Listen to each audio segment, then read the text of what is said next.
Hello, welcome to Daily Bible Reading on the Red Letter Truth. Today I'm going to read a selection from the Old Testament. I'm going to be in Jeremiah 17, and we'll look at man's deceitful heart, among other things, here in this reading. Thanks for tuning in. Please comment, like, subscribe to the channel. And as always, I will be in the King James Version. Again, Jeremiah chapter 17. The sin of Judah is written with the pen of iron and with the point of a diamond. It is graven upon the table of their heart and upon the horns of your altars. Whilst their children remember their altars and their groves by the green trees upon the high hills. O my mountain in the field, I will give thy substance and all thy treasure to the spoil, and thy high places for sin throughout all thy borders. And thou, even thyself, shalt discontinue from thine heritage that I gave thee, and I will cause thee to serve thine enemies in the land which thou knowest not. For ye have kindled a fire in mine anger, which shall burn forever. Thus saith Jehovah, Cursed be the man that trusteth in man, and maketh flesh his arm, and whose heart departeth from Jehovah. For he shall be like the heath in the desert, and shall not see when good cometh, but shall inhabit the parched places in the wilderness, in a salt land and not inhabited. Blessed is the man that trusteth in Jehovah, and whose hope Jehovah is. For he shall be as a tree planted by the waters, and that spreadeth out her roots by the river, and shall not see when heat cometh, but her leaf shall be green, and shall not be careful in the year of drought, neither shall cease from yielding fruit. The heart is deceitful above all things, and desperately wicked. Who can know it? I, Jehovah, search the heart. I try the reins, even to give every man according to his ways and according to the fruit of his doings. As the partridge sitteth on eggs, and hatcheth them not, so he that getteth riches, and not by right, shall leave them in the midst of his days, and at his end shall be a fool. A glorious high throne from the beginning is the place of our sanctuary. O Jehovah, the hope of Israel, all that forsake thee shall be ashamed, and they that depart from me shall be written in the earth, because they have forsaken Jehovah, the fountain of living waters. Heal me, O Jehovah, and I shall be healed. Save me, and I shall be saved, for thou art my praise. Behold, they say unto me, Where is the word of Jehovah? Let it come now. As for me, I have not hastened from being a pastor to follow thee, neither have I desired the woeful day. Thou knowest, that which came out of my lips was right before thee. Be not a terror unto me, thou art my hope in the day of evil. Let them be confounded that persecute me, but let not me be confounded. Let them be dismayed, but not let me be dismayed. Bring upon them the day of evil, and destroy them with double destruction. Thus saith Jehovah unto me, Go and stand in the gate of the children of the people, whereby the kings of Judah come in, and by the which they go out, and in all the gates of Jerusalem. And say unto them, Hear ye the word of Jehovah, ye kings of Judah, and all inhabitants of Jerusalem that enter in by these gates. Thus saith Jehovah, Take heed to yourselves, and bear no burden on the Sabbath day, nor bring it in by the gates of Jerusalem. Neither carry forth a burden out of your houses on the Sabbath day, neither do ye any work, but hallow ye the Sabbath day, as I commanded your fathers. But they obeyed not, neither inclined their ear, but made their necks stiff, that they might not hear nor receive instruction.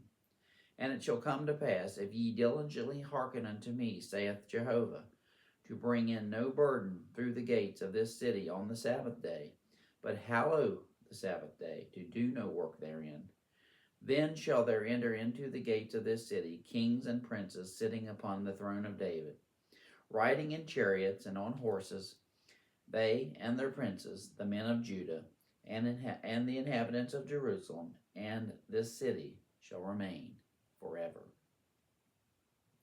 And they shall come from the cities of Judah, and from the places about Jerusalem, and from the land of Benjamin, and from the plain, and from the mountains, and from the south, bringing burnt offerings, and sacrifices, and meat offerings, and incense, and bringing sacrifices of praise unto the house of Jehovah.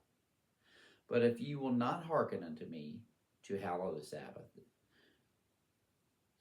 but if you will not hearken unto me to hallow the Sabbath day, and not to bear a burden, even entering at the gates of the Jerusalem on the Sabbath day, then I will kindle a fire in the gates thereof, and it shall devour the palaces of Jerusalem, and it shall not be quenched.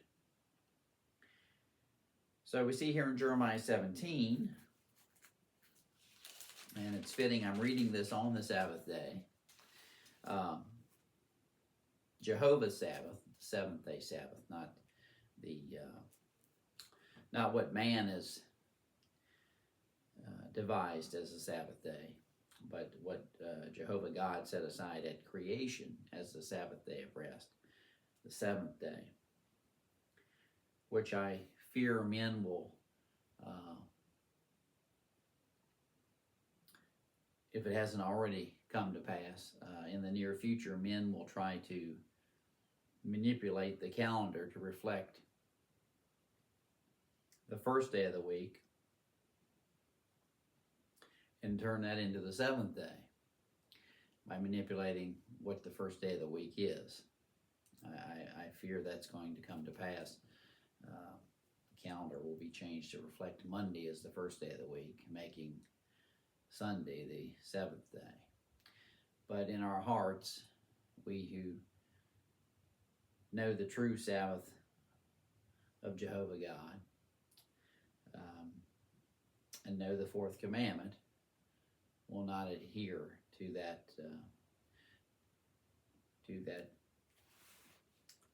deceit, for lack of a better word, because Jesus tells us in the end times we will be deceived.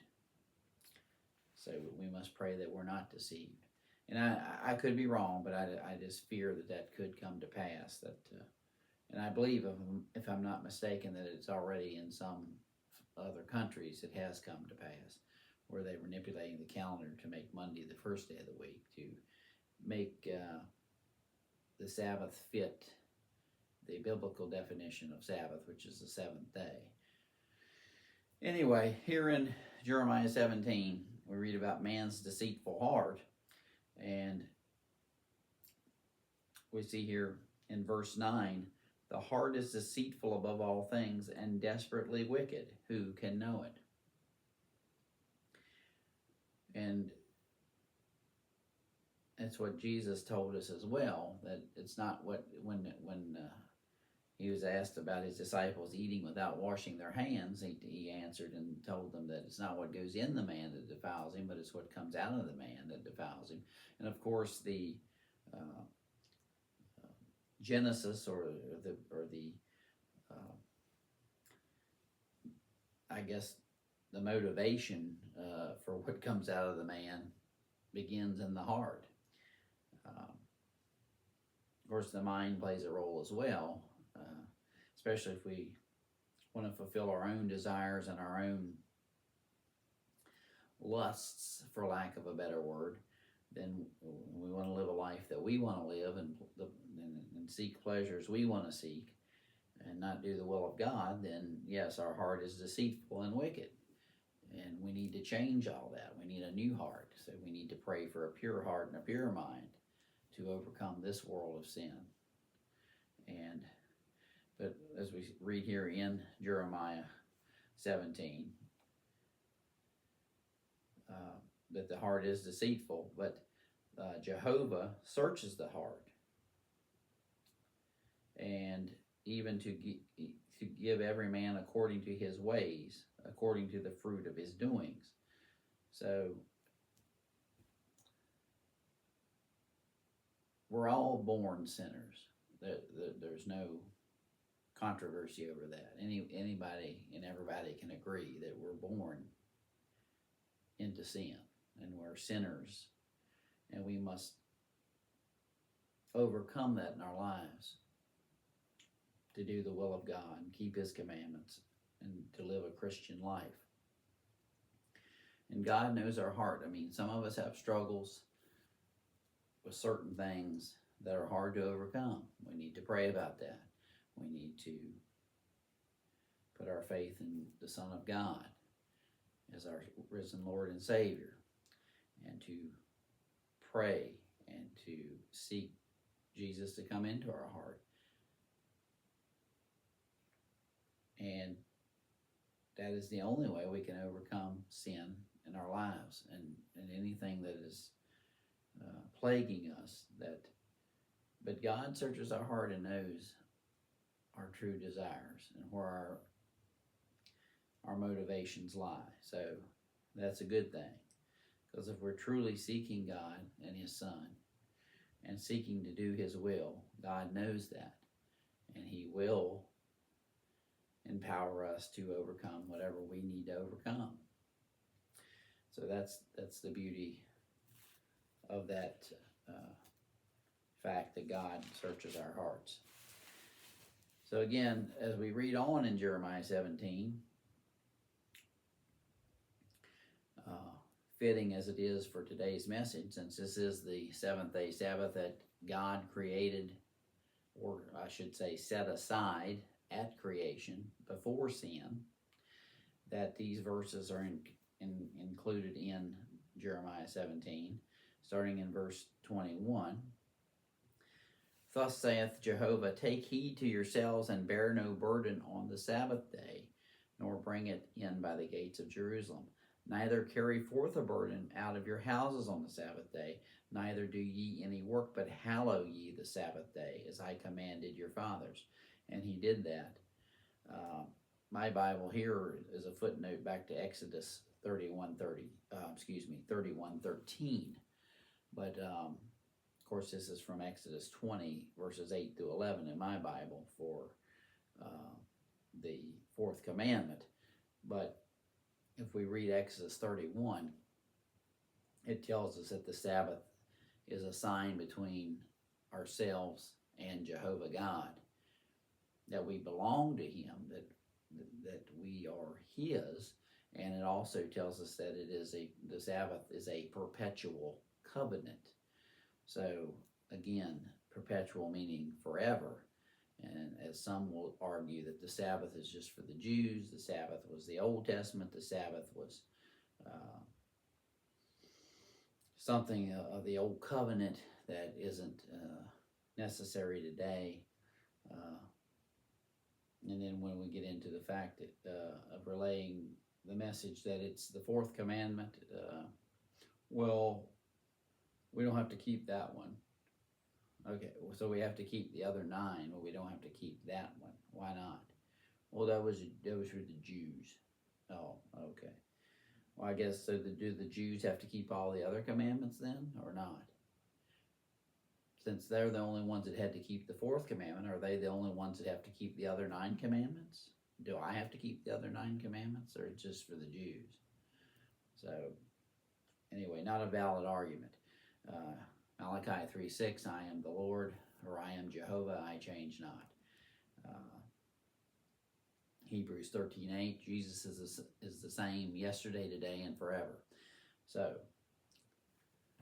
both of which command us to keep the Sabbath day, and did keep the Sabbath day. And of course, Jehovah God created the Sabbath day, or set it aside at creation. So it's still in effect today, and we see that here in Jeremiah 17. And like I said, in Exodus 31, it's called a perpetual covenant, which it is. And we will be keeping the seventh-day Sabbath in the new kingdom, in God's kingdom. So thanks for tuning in to Daily Bible Reading. I hope this message blesses you and finds you well. God bless. Thank you.